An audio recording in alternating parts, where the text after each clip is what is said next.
Alt 10th में आप सभी का स्वागत है। आज हम हिस्ट्री का चैप्टर 8 यानी प्रेस, संस्कृति और राष्ट्रवाद को समझने वाले हैं। अच्छा, जरा सोचिए, एक बहुत ही साधारण सी मशीन, लकड़ी और धातु से बनी हुई।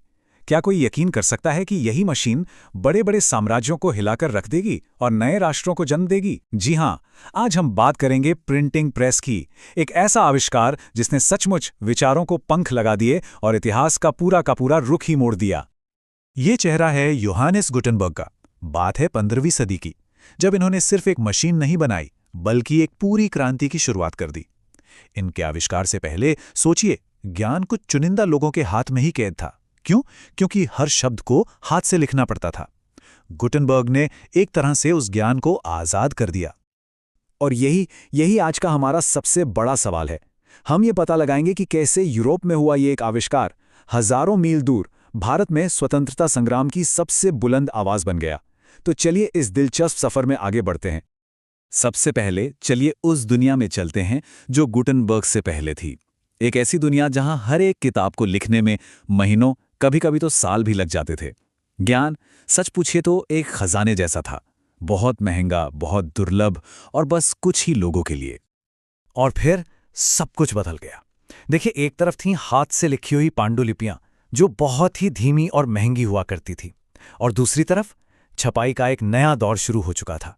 मतलब अब चीजें तेज थीं, सस्ती थीं और सबसे बड़ी बात, हर किसी की पहुंच में थी। तो जो ज्ञान पहले सिर्फ महलों और मठों की दीवारों में बंद था, वो अब निकलकर आम जनता तक पहुंचने लगा था। इस बदलाव का जो पैमाना था वो सच में हैरान करने वाला है। 16वीं सदी खत्म होते होते यूरोप में 20 करोड़ से भी ज्यादा किताबें छप चुकी थी, और छपाई से पहले ये संख्या बस कुछ हजार थी।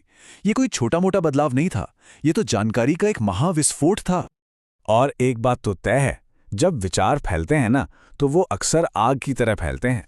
छपे हुए शब्दों का ये जो सैलाब आया, वो बहुत जल्द ही विचारों की एक ऐसी आंधी में बदल गया जिसने यूरोप की सबसे शक्तिशाली ताकतों की नींव तक हिला दी। ये टेक्नोलॉजी सीधे सीधे इतिहास बना रही थी। आप देखिए, मार्टिन लूथर की 95 स्थापनाओं ने चर्च को चुनौती दी, और प्रेस ने क्या किया? उनके विचारों को रातों रात पूरे जर्मनी में फैला दिया। फिर सदियों बाद इसी प्रेस ने वॉल्टेयर और रूसो जैसे दार्शनिकों के क्रांतिकारी विचारों को आम लोगों तक पहुंचाया। मार्टिन लूथर ने खुद इस ताकत को पहचाना था। उन्हें ये बात अच्छी तरह पता थी कि उनके विचार इतनी तेजी से सिर्फ इसलिए फैल रहे हैं क्योंकि उन्हें छापा जा सकता था। प्रेस उनका सबसे ताकतवर हथियार था, शब्दों और विचारों का हथियार। तो अब ये कहानी एक बिल्कुल नया मोड़ लेती है और हजारों मील का सफर तय करके भारत पहुंचती है। और यहाँ इसी यूरोपियन टेक्नोलॉजी को एक एकदम नए मकसद के लिए इस्तेमाल किया जाना था। वो मकसद था औपनिवेशिक शासन के खिलाफ आज़ादी की लड़ाई। मजे की बात देखिए, भारत में प्रेस आया तो पुर्तगाली मिशनरियों के साथ अपने धर्म का प्रचार करने के लिए, लेकिन ये टेक्नोलॉजी बहुत जल्द अपने बनाने वालों के कंट्रोल से बाहर हो गई और धार्मिक ग्रंथों से आगे बढ़कर ये एक बहुत ही शक्तिशाली राजनीतिक हथियार बन गई। हुआ ये कि जल्द ही भारतीयों ने इस तकनीक को पूरी तरह अपना लिया। उन्होंने अपनी अपनी भाषाओं में अखबार छापना शुरू कर दिया। बंगाली में संवाद कौमुदी से लेकर मराठी में केसरी तक एक ऐसे प्रेस का जन्म हुआ जो सीधे भारतीय लोगों से उन्हीं की अपनी जुबान में बात कर रही थी। अब हम कहानी के उस हिस्से में आते हैं जहां प्रेस की असली ताकत सामने आती है। ये जो स्थानीय समाचार पत्र थे ना, ये सिर्फ खबरें नहीं छाप रहे थे, ये तो भारतीय स्वतंत्रता आंदोलन का, कह सकते हैं, सेंट्रल नर्वस सिस्टम बन गए थे। ये राष्ट्रवादी अखबार एक साथ कई भूमिकाएं निभा रहे थे। ये एक विपक्षी दल की तरह सरकार की नीतियों की आलोचना करते थे, एक शिक्षक की तरह लोगों को उनके अधिकारों के बारे में बताते थे, और एक आयोजक की तरह लोगों को एक साझा लक्ष्य के लिए एकजुट भी कर रहे थे। प्रेस ने सिर्फ खबरें ही नहीं दी, बल्कि इसने आंदोलन की भाषा और उसके लक्ष्यों को भी गढ़ा। स्वराज जैसा शब्द अखबारों के पन्नों से निकलकर पूरे देश का नारा बन गया।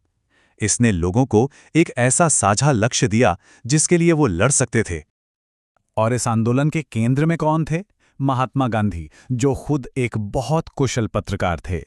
उन्होंने अपने अखबारों यंग इंडिया और हरिजन का इस्तेमाल अपने अहिंसक प्रतिरोध के संदेश को भारत के कोने कोने तक पहुंचाने के लिए किया। उनके लिए प्रेस जनता को जगाने का एक जबरदस्त हथियार था। लेकिन जाहिर है ब्रिटिश साम्राज्य इस उठती हुई आवाज को यूं ही चुपचाप तो नहीं सुन सकता था।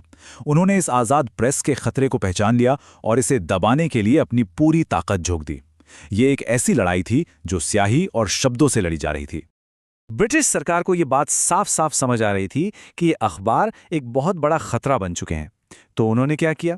उन्होंने एक के बाद एक इतने सख्त कानून लागू किए जिनका सिर्फ और सिर्फ एक ही मकसद था कि ये जो राष्ट्रवाद की आवाज उठ रही है, इसे किसी भी तरह दबा दिया जाए। उनका खास निशाना वो अखबार थे जो स्थानीय भाषाओं में छप रहे थे, क्योंकि वो सीधे आम लोगों से जुड़ रहे थे।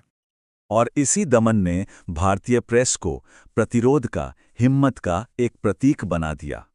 जुर्माना, जब्ती और जेल के खतरे के बावजूद संपादकों और लेखकों ने लिखना बंद नहीं किया। हर छपा हुआ लेख, हर बिका हुआ अखबार ब्रिटिश राज के खिलाफ एक खुली चुनौती थी।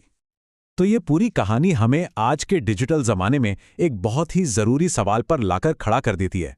देखिए, प्रिंटिंग प्रेस ने क्या किया? उसने ज्ञान को कुछ गिने चुने लोगों के हाथ से निकालकर सबके लिए आसान बना दिया है ना? लेकिन आज जब कोई भी जानकारी, कोई भी खबर सेकंडों में पूरी दुनिया में फैल जाती है, तो सवाल अब भी वही है, आखिर इस जानकारी को कंट्रोल कौन कर रहा है? और हम जो सुन रहे हैं वो असल में किसकी आवाजें हैं? इस पर जरूर सोचिएगा।